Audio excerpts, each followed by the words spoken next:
Hello and welcome back to another World of Warcraft Warlords of Draenor video. This time it's something that may excite a great deal of you. We're going to be having a look at the new zone, Talador. Now this is basically the Warlords equivalent of the Terracore Forest, and it contains some very well-known places like Auchindoun and of course Shattrath City.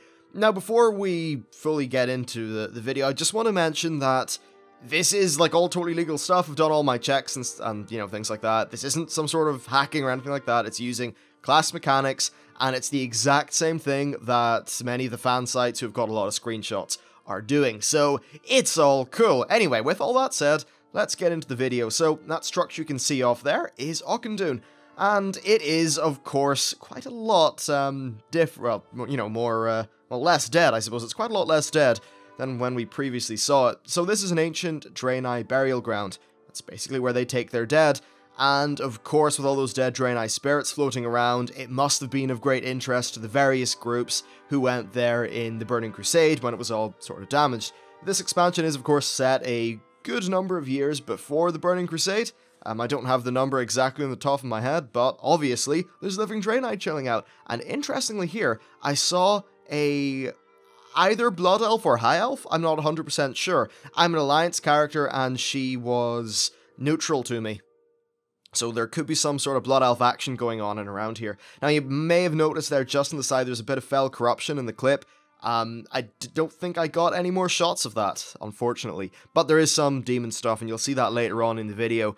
So actually, Auchindoun itself is looking just stunning. You know, as a set piece, it's got those big lights, it's got the big crystal things. And I just think that overall, the Draenei architecture in this expansion is truly fantastic looking. It's just beautiful, really. I'm just so pleased, you know, with this entire expansion so far in terms of the visuals, and I have peeked into lots of other zones, and I'm going to tell you guys, this is the best looking expansion they've ever made, both from a fidelity standpoint, but also a stylistic one. So there's a bit of a horde building off there to the left, but I think what you're probably more interested in is Shattrath Bloody City. There it is. You can see the Aldor and Scryer's rises. I don't think that lore's actually happened yet, so they're just two regular parts of the city. But there is the famous little elevator, which I'm sure killed lots of people who didn't have flying. Jeez. Yeah, so Shattrath is not really looking too great at the minute. I mean, it's looking really awesome, but it is being invaded by the Iron Horde, hence me saying it's not looking too great. Yeah, they are basically going in there, and they are trying to wreck the place. We'll see that in a little bit more detail, though, later on. So I was just trying to jump around the rises here to see if I could see many of the NPCs or anything like that. And also just bear in mind in this video that I am actually quite high up for a lot of these shots, and the reason I did that is because I just wanted, you know, to show people lots of the zone. Just remember that we'll be down on the ground here, and from the few times that I did look just sort of from the ground level at this zone, it really does benefit from no flying. The scale of everything is very different, and the tree cover is far more effective, and just various things like that. You'll also notice the trees are a little bit twisted, which is pretty cool, and I suppose makes sense. This did end up turning into the Terracore Forest. Now then, here's the interesting bit. So we've got loads of Iron Horde landing ships here, and loads of Iron Horde cannons, and in general, the sort of destruction that the Iron Horde leaves. However, look at that flappy thing. Right, it's not a flappy bird, it's a flappy demon firing green bolts of doom. And oh look, there's a real legit demon. Now, I do not know why they're here, right? Because, well, they're not Iron Horde forces, right? Gul'dan is trying to summon in the Burning Legion, yes, but the Iron Horde, at least from my understanding, bloody well hate Gul'dan. They actually had him and the other Shadow Council members chained up, and they were using their power to, energize the Dark Portal, and then we ended up releasing them. So my little bit of, sort of theory for this is that the Iron Horde goes in for an attack, and then Gul'dan maybe betrays them or just sends a wave of his demons in afterwards to clean up the forces, and then maybe take Shattrath City for himself. By the way, in a few of those transitions, you may just see one or two little frames of the original Warcraft loading screen. Yeah, look, there are so many individual clips in here, I may not have trimmed them all perfectly, but hey, we'll deal with that. So let's jump over to that burning building over there. Of course, we're doing that via one of the cool Iron Horde ships, and yeah, not really looking too good for the people who used to live here, right? Indeed. Now when we, hopefully if I pan around to the right, which I think I do, yes I do, we see landing craft. Now unfortunately they're maybe not the most useful of landing craft because there's only about 2 guys inside each of them. So yeah, it's not very economical, but it is pretty badass. I just like the way that this zone, at least from my very initial observations, seems to be, well, like fully on just being invaded. There's so many Iron Horde ships, and even the little landing craft and things like that, it's just great. And the reason I like the landing craft is because it, I suppose, adds more of a realism kind of slant on the whole thing. It's not like you just look in the beach and you see, oh look, Blizzard just spawned a bunch of Iron Horde guys there. No, you actively see them jump in off their ships and land, and I just think that feels more like a proper attack. Now, one thing here, I ended up going to this base. It's obviously not finished. This is still an alpha, guys. It's still an alpha. Everything could change. Absolutely everything. If Blizzard wanted to, there could be My Little Ponies and Cuddle Bears everywhere. Hopefully they won't do that, because I don't think I played the game. But, like, there's some more untextured things. It's alpha, right? Alpha's alpha. Or no, it's actually beta now. Yeah, it's beta, so just hold your butts. It'll be fine.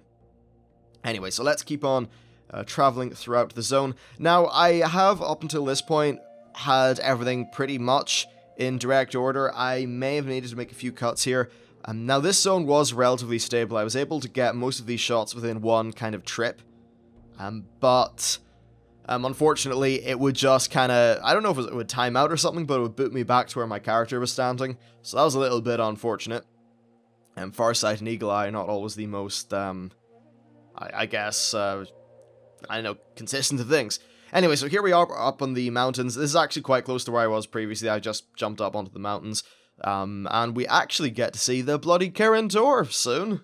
Maybe I've jumped the gun on that one. And first of all, there's Shadow Moon Valley off to the left there, and then a bit more of a sort of larger view. And yes, down here in the mushrooms. Now, this place is called Zanger something on the map, which is really interesting. And yeah, the Kirin Tor there. What I'm going to assume is that the Kirin Tor know what ends up happening to this area. Therefore, they want to just have a little bit of investigation to see maybe what made it turn into Zangarmarsh, perhaps. I'm guessing that would, you know, be flooding and various things like that.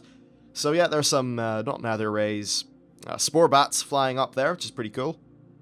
And yeah, we get a quick little look in here. Not all texture, but if you look up, yeah, if I look up, you can see there's pretty cool bookshelves and things like that, so that's certainly nice. It looks like one of the 5.2 buildings. I think that's actually the 5.2 tower, so I don't know if there will be unique art for that or not. But certainly it's nice to see.